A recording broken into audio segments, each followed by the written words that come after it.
Araw po sa inyong lahat. Ngayon po ay December 5, 2023, Martes sa unang linggo sa panahon ng pagdating ng Panginoon o Adbyento.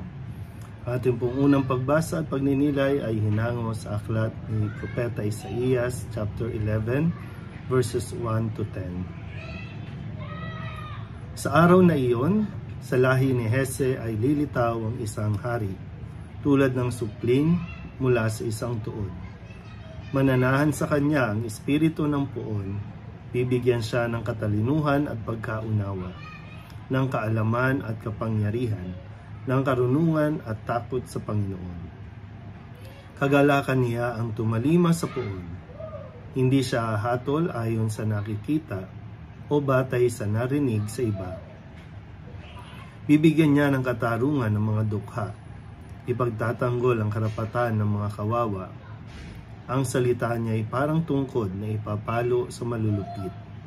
Ang hatol niya ay kamatayan sa masasama.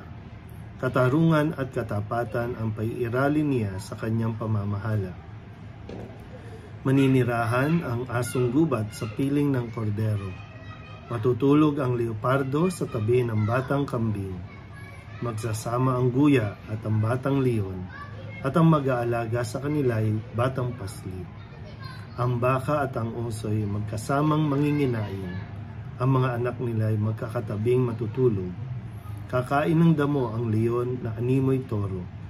Maglalaro ang batang pasususuhin sa tabi ng lungga ng ahas. Hindi maaano ang bata kahit laruin ang ulupong. Walang mananakit o mamiminsala sa nasasaklaw ng banal na bundok, sapagkat kung paanong puno ng tubig ang karagatan, laganap sa buong lupain ang pagkakilala sa Panginoon. Sa araw na iyon, isisilang ang hari mula sa lahi ni Hese, ang magiging palatandaan para sa mga bansa.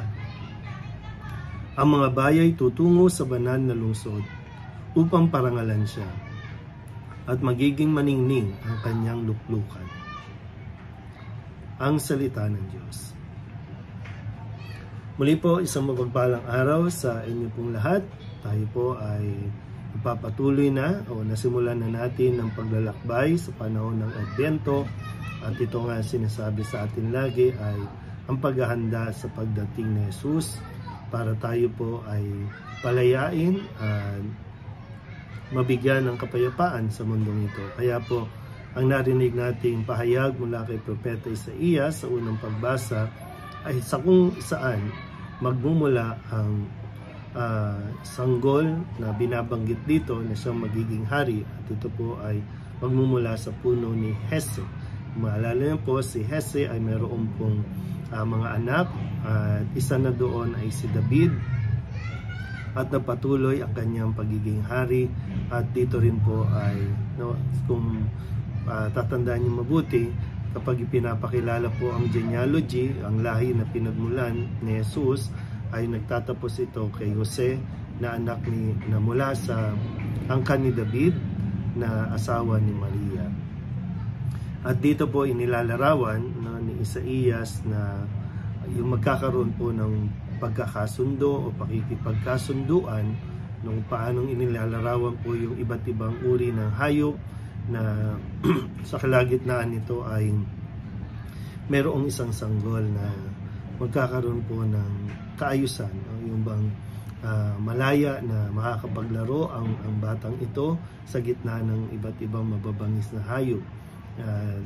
Parang kung titingnan po natin, dahil lang ang mga ugali ng hayop pagka minsan po ay nagiging asal din ng mga tao, na para bang ganun, pwede nating kunin sa ganong aspeto na ito po kasi isang propesiya na tinutukoy ay si Jesus, at kung sino man po ang mananatili kay Jesus ay magkakaroon talaga ng kapayapaan.